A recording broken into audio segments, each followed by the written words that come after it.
Hey bloomers, I am Danielle Freckleton. Welcome back to another episode of Blooming by Grace, a space where we use grace to chart our journey.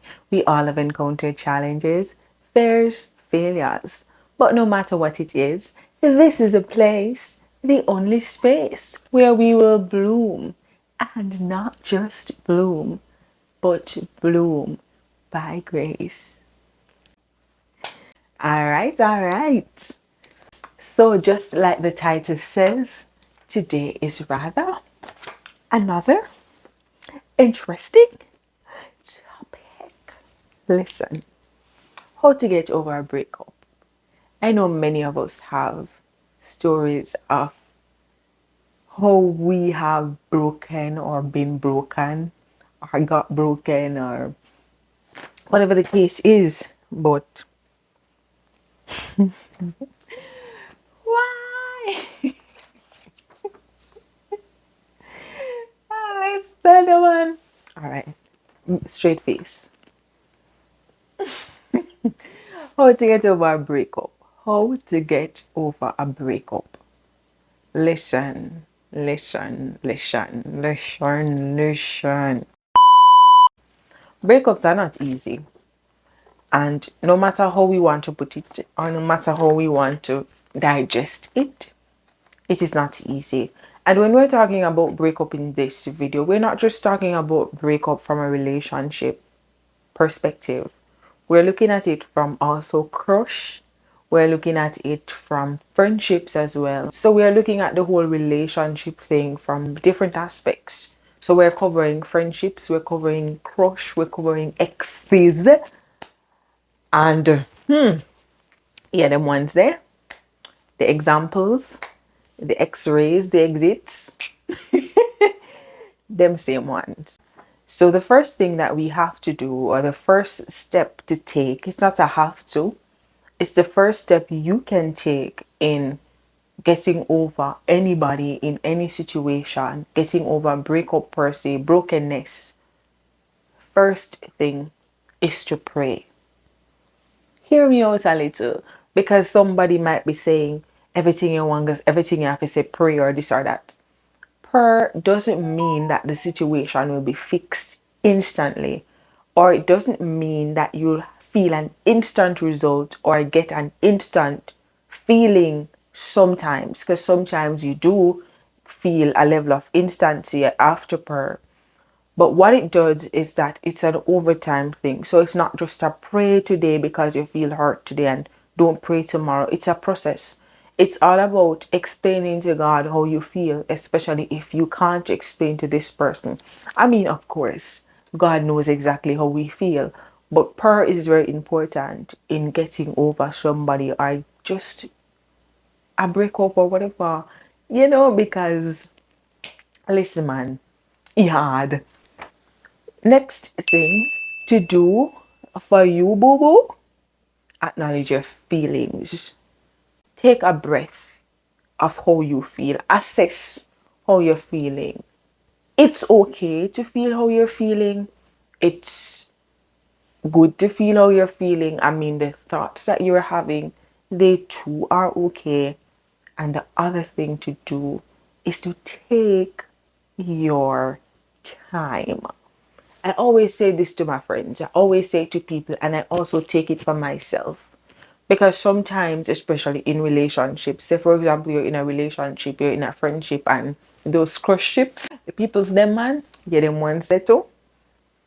We go to other people and they're like, get over, move on, you know, see this, you know, see that. But let me tell you this. I am different from you. You are different from your friend. Your friend is different from that another friend.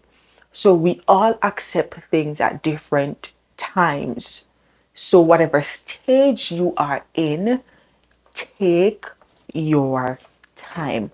Do not rush the process. We cannot rush healing. That's not what. If you get a cut today, you cannot get up tomorrow morning and that wound is healed. Everything in life takes time. Life is a process.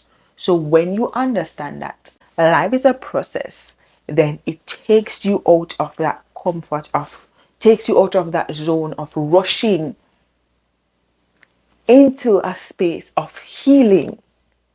And that's a big transition right there. So take your time. Don't let anybody rush you. Don't rush yourself. Cry if you must. Do what you must. But while doing what you're doing, protect yourself. Keep a sound mind. You understand? I mean, yes, it's hard. We all have been there. We all have been. Hey, listen, man. The stories I could tell. The stories I could tell. Advice number 3. Do things that you love to keep yourself busy. And I mean, this was one thing that I did, but I never did it in such a way where I would like vanish out all the feelings. I still allowed myself to feel the feelings and I went through with it. So, I remember once when I was in university, I went through this tragic breakup, like years after it affected me. But that also explains the process of time. So sometimes somebody might take 1 year, somebody might take few months, but if it takes you 3 4 5 years, that's okay. 7 10 20, that's okay, because that the connection that you and that individual had. So that's the reason why I'm saying do not rush yourself, do not rush the process, and don't let anybody rush you. So I remember when this relationship would have ended, and I literally did things like I went on more church trips. I had more friend time. Because sometimes when you're in a relationship, especially the new part of it, you tend to not really take yourself from your friends, but you tend to spend less time with your friends and more time with that particular person. And I remember I just did things like I started going to church things more, to school things more. And it really helped, to be honest, because what you don't want to do, you don't want to stay by yourself. You don't want to seclude yourself, because what that will do is it will plunge you into depression, and that's what the enemy wants. When he wants to destroy you, he takes you from people and bring you into a dark place, or bring you into a place of loneliness, and then push you to do things that if you had gone out or if you had done other things you wouldn't have done. Another thing is to build your confidence, man. And this might be hard too, because but what you have to understand your value. Be it friendship, be it crush ship, be it ex ship, whatever it is, whatever ship you're finding yourself in, who are you? What value did you bring to that relationship? It's like you bringing yourself to a state where you're saying, okay, it never worked like I desired, but I learned this or I learned that. This I know not to do, this I can do better. And understand your value, like put more value on you. It's not that you're boasting. And listen, man, sometimes we have to boast because you would have lost that treasure. But in the moment of all of that, yes, the person would have lost you, but do not lose yourself. Do not lose yourself. First things first, accept yourself. You are all that and more.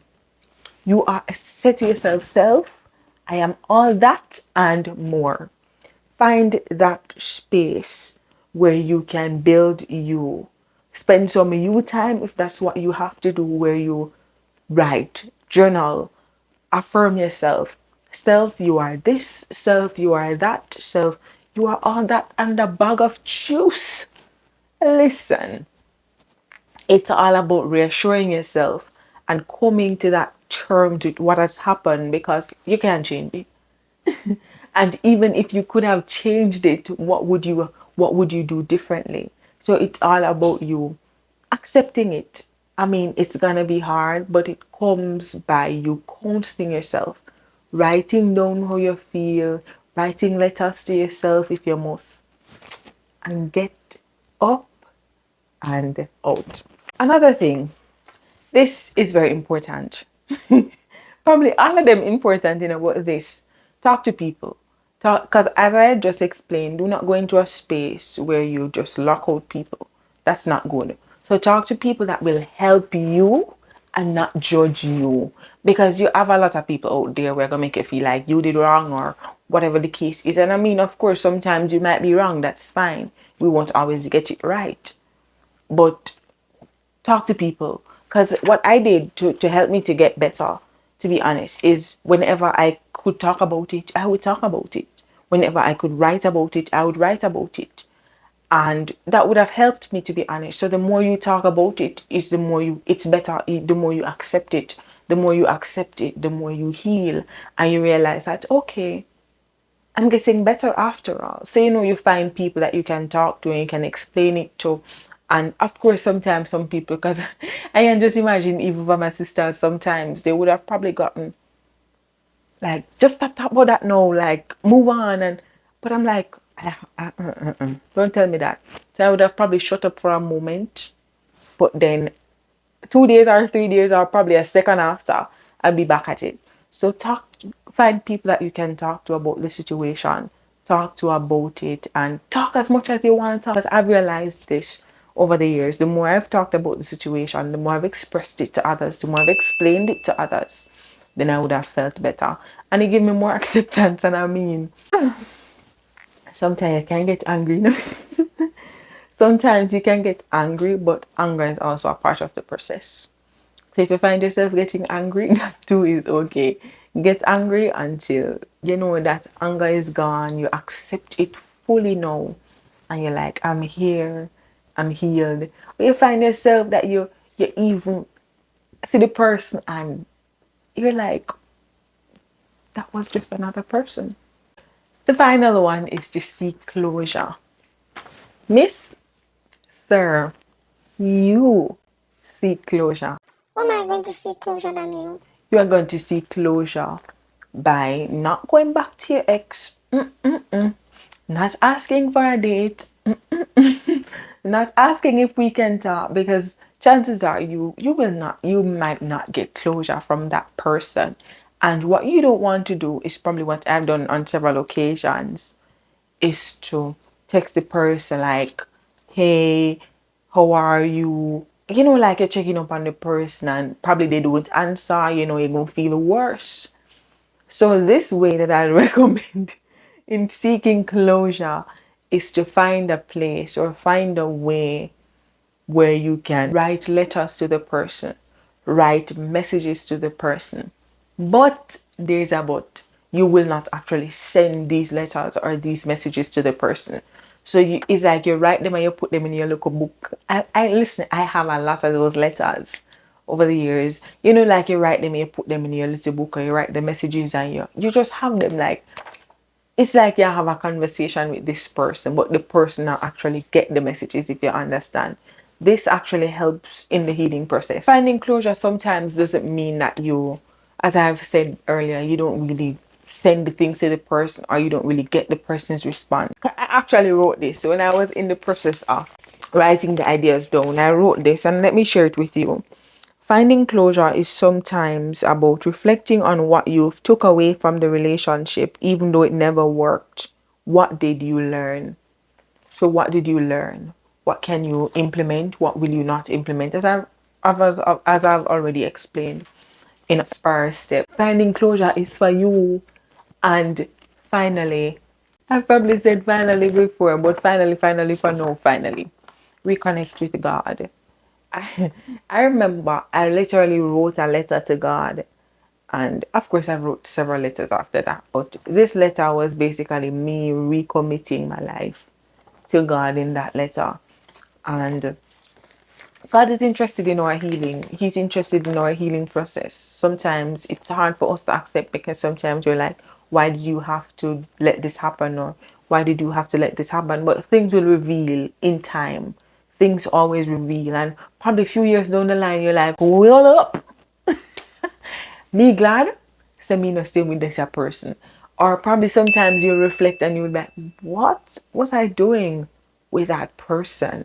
Or what was I doing with those persons, as I said, friendship, ex-ship, or crush-ship?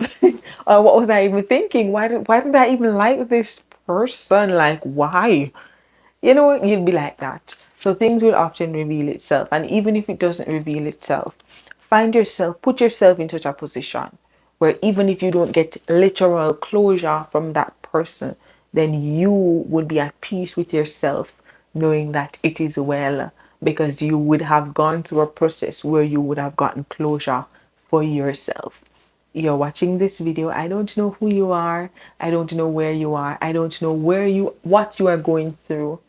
But may you, yes, you, may you never forget that you are not too dirty for God to cleanse. You are not too broken for God to mend. You are not too far for God to reach, or too guilty to fall at his feet.